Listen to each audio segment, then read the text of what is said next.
পাকিস্তান দলের দুঃসময় যেন কাটছেই না। বাংলাদেশের বিপক্ষে ঢাকা টেস্টে ১০৪ রানের বড় পরাজয় দিয়ে এই টেস্ট সিরিজটা শুরু করেছিল শান মাসুদের দল। সিলেটে তাদের ফিরে আসার মিশন, সেই মিশন শুরু হবার আগেই বড় একটা দুঃসংবাদ জানিয়েছে আইসিসি। সেই দুঃসংবাদটা কি? স্লো ওভার রেটে ঢাকা টেস্টে বাংলাদেশের বিপক্ষে সেই ম্যাচটাতে স্লো ওভার রেটের কারণে সবার ম্যাচ ফির 40% জরিমানা করা হয়েছে। এই জরিমানা পর্যন্ত আটকে থাকলেই হয়তোবা একটু খুশি থাকতো পাকিস্তান দল। তবে তার সঙ্গে ওয়ার্ল্ড টেস্ট চ্যাম্পিয়নশিপের যে প্লেয়িং কন্ডিশন, সেই নিয়ম অনুযায়ী প্রতিটি ওভারের জন্য একটি করে ওয়ার্ল্ড টেস্ট চ্যাম্পিয়নশিপের পয়েন্ট কাটা যাওয়ার যে নিয়মটা আছে, সেখানেই কিন্তু পাকিস্তান একটা বড় সড়ো বিপদের মুখে পড়েছে। 8 ওভার তারা নির্ধারিত সময়ের চেয়ে কম করেছিল নির্ধারিত সময়ের মধ্যে, সেখানে স্লো ওভার রেটের কারণে 8 ওভার পিছিয়ে থাকার কারণে তাদের 8টি পয়েন্ট কাটা গেছে। চলতি ওয়ার্ল্ড টেস্ট চ্যাম্পিয়নশিপের সাইকেলে একটি ম্যাচ জিতে তারা 12 পয়েন্ট অর্জন করেছিল, সেখানে ঢাকা টেস্টে স্লো ওভার রেটের কারণে 8টি পয়েন্ট তাদের কাটা গেছে। এই মুহূর্তে তাদের পয়েন্ট হচ্ছে মাত্র 4, যেখানে বাংলাদেশ দল একটি ম্যাচ জয় এবং একটি ড্র করে 16 পয়েন্ট নিয়ে পাকিস্তানের চেয়ে উপরেই আছে। যেমনটা বলছিলাম, পাকিস্তান দলের দুঃসময় কাটছেই না। তারা কোনো ফরম্যাটেই কিন্তু ভালো করছে না এবং সাম্প্রতিক সময়ে তাদের খেলার যে ধরন, সেটা নিয়ে প্রশ্ন শুধু পাকিস্তান জুড়েই নয়, গোটা বিশ্বেই কিন্তু ক্রিকেট বিশ্বে আগে যেরকম পাকিস্তানকে একটা বড় শক্তি হিসেবে দেখা হতো, সেটা আর দেখা হচ্ছে না।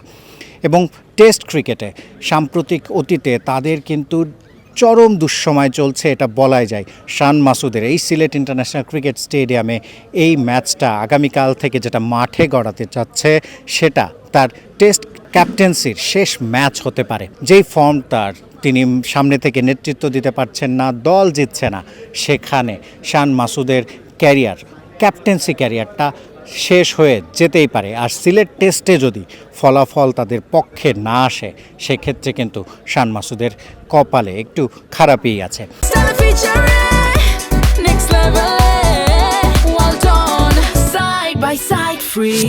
যদিও শান মাসুদ একটু হলেও স্বস্তিতে থাকবেন। আজকে সংবাদ সম্মেলনে, ম্যাচ পূর্ববর্তী সংবাদ সম্মেলনে পাকিস্তানের হেড কোচ সরফরাজ আহমেদ তিনি এসেছিলেন। তাকে প্রশ্ন করা হয়েছিল বাবর আজমের অ্যাভেলেবিলিটি নিয়ে। প্রথম টেস্টের আগে হাঁটুর ইনজুরির কারণে কিন্তু তিনি ছিটকে গিয়েছিলেন, ঢাকা টেস্ট তার খেলা হয়নি। তবে সিলেট টেস্টে তিনি ফিরছেন, এটা নিশ্চিত করে দিয়েছেন সরফরাজ আহমেদ। এবং বাবর আজম ফিরলে কিন্তু ইমামুল হকের বাদ পড়ার সম্ভাবনাটা তৈরি হয়েছে।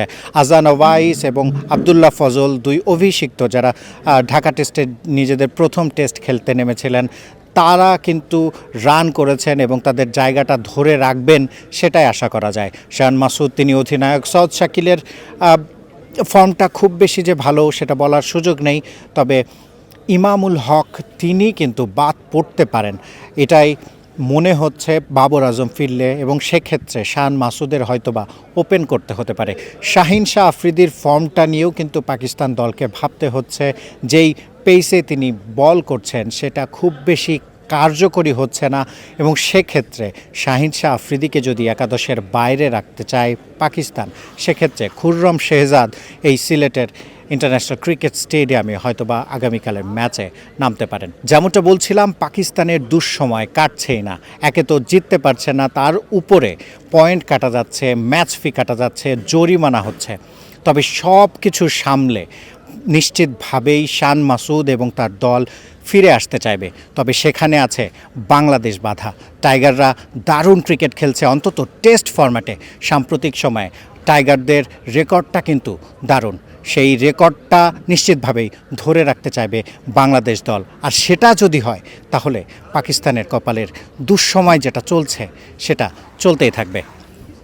Shihab Hasan Khan, cricket 97, Sylhet international cricket stadium, Sylhet.